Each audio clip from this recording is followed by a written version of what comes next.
que por debaixo de 1000 cabezas unhas razas tan peligro de extinción, nós estábamos prácticamente en estado de rendición. Pero, gracias a Pepe e a outros gandeiros como era, fomos querendo darlle a volta a unha imaxe moi devaluada que tiñan estas razas, e neste momento, pois, estamos moi contentos do traballo que fixemos, pero sempre digo que foi apoiándonos e traballando con os gandeiros, aprendendo uns dos outros en plan de igualdade e superando pouco a pouco os problemas que foron surgindo. Pepe empezou, como dixen antes, no 95 cunha SAD mítica, SAD San Mamede, que desde Fontecillos lle cederan unha serie de animais da raza calderán, que anos despois, pois, un pouco, pero foi como unha bomba de racimo, porque desa explotación xeraronse 7 ou 8 explotacións máis ao seu alrededor de vacas de raza calderán. E na súa explotación, depois de unha serie de problemas no Gando Rubio, como comentaba, e dixo, bueno, vou meter unha raza, xema, calderán, xema, non sei máis se veres un mesmo. Entonces, empezamos a mirar, salvoulle a vida a moitos exemplares que estaban en maus de gandeiros que non colaboraban e que querían saber nada da historia. Entón, dixen, mira, aí ali un tipo, unha vaca moi bonita, se chegaras a compraras, a vai perfecto, a vaca que pasou a explotación, e a partir de aí empezou con 15 hectáreas aproximadamente, a 7 ou 8 vacas, nas algunhas que había tenido no corpo, e foi medrando a súa explotación e sempre foi para nós unha especie de bomba enerxética, de fonte de enerxía que vamos a cargar as pilas cando tiñamos algún baixón, porque era unha explotación que non iba ben, ou alguna raza que funcionaba pouco a pouco, e iñas onde sempre pedía as forzas, porque vía sempre as cousas desde un punto de vista moi optimista. E axudaba moito. Posteriormente, bueno, estive as vianesas, e agora quero falar un pouquinho do Pepe Gandeiro. Era un gandeiro espectacular. Do que aprendemos moito, porque esta foto precisamente está no Monte do Balisco, un monte que comprou, arranxou, estaba moi orgulloso, e dixo un día, oi, ofreceron un montón de cuartos no Balisco, e dixo, vende, e dixo, non, para que despois os próximos gastos, e a miña vaca contendo non me pasa aquí.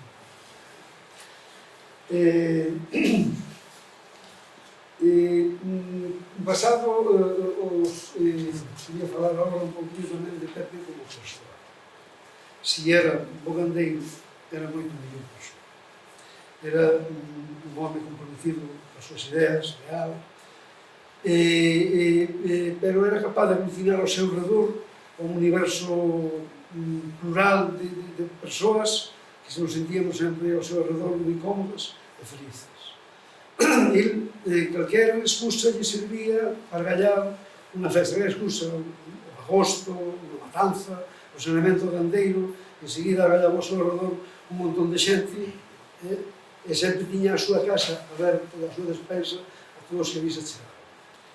De feito que cando a Fontecilla chegaba alguén que quería, como antes explico un poquinho xa, se me adiantou o vídeo, e cada vez que viña a Fontecilla preguntando por gando e tal, que viñan estas vacas, e nós sempre dicíamos, bueno, hai un gandeiro, os familias que lles che conten, onde vai, que fan, a súa experiencia. E se podíamos mandábamos a Pepiño, porque sabíamos que cando enganchara con Pepiño iba a acabar comprando vacas, eso foi un día meses. Pero máis tiña unha cousa que oí outro día, no caso de éxito galego que é o queixo da Moí, que se notaba, que non venden a nadie que non vai a conocer como fan o queixo. Bueno, pois Pepe se adiantou eso e non lle vendía vacas a ninguén que non fora ver a súa explotación e vendía vacas. Axudou moito os gandeiros, aconsellábos, axudábos, deixáballe sementais se non tiñen para que empezaran. Foi un auténtico adalid destas razas. Volvendo ao tema entre as festas e estas historias, sempre a súa casa estuvo aberta, sempre a súa defensa estuvo aberta, era un viticultor heroico, porque as viñas a baixo de Vila Sacra, botamos de menos aquelas andainas, verdad, Miki, verdad, Carlos, E lá, o primeiro sábado de agosto, con saída de construcción, recorríamos a Serra de San Mamede, a acabar chegando lá a área recreativa do antigo, que se chama, debaixo das taboazas, e percorríamos a Serra de San Mamede, unha serra que antes Carlos dicía que conocía a serra como a palma da mão. Esta serra non conocía segredos para Pepe. Pepe conocía todos os seus recunchos, conocía as fontes e os mananciais, conocía as corjas e os corcos. Sabía onde estaba a xenciana, onde atoparan millóns de bandeiras. Diferenciábanos, enseñábanos o cancerexo. Foi este percorrido con ir pola serra. Era ir como un libro aberto ao lado que che iba enseñando esta historia. Porque Pepe era portador dese conhecimento ancestral que vai pasando de pais a fillos. Nos estamos perdendo, temos un pequenos representantes agora xa de todo ese conhecimento que é empírico, pero de unha maneira empírica e que era verdadeiramente o que podemos ver como a sostenibilidade real, porque dependían dela para poder as seguintes generacións poderan seguir vivindo nesas zonas. Pepe era unha que tiña todo eso positivismo. Agora, nun caso, un día, en Fontecilla, habíamos feito ali unha plantación de prado de cecazo, me parece, e ali ha salido muitísimo trevo. Trevo, a vacas, determinadamente fermenticidio, moi peligrosos. Bueno, pois, todos, depois falaremos na explotación de Lorena, e falaremos das vacas, vamos falar de Pepe, somos. E as vacas estaban, comían, salían, pero deixaban o trevo, iban rodeando un pouco de trevo. Estas vacas, a todos, a verdade, que a veces son máis inteligentes do que nós pensamos. E non comían o trevo, a deixaban. E sabían con fame, porque se non salían a carretera, e non comían fame, comendo polas beiras, por toda a erva que salía por aí.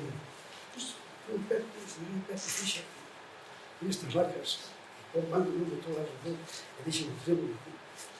E dixo, claro, non sei que te falta o redoiro. O redoiro, unha fonte de fibra, que compensara o exceso de fermenticidio. Bueno, Pepe, pois eso, foi unha escola para moita xente, foi unha escola para nós, seguimos extrañando moito. Desde aí que eu queria lanzarvos un reto, Carlos, Niki, por que non recuperamos esa lenga? Por que non recuperamos esa lenga no seu honor e na súa honra?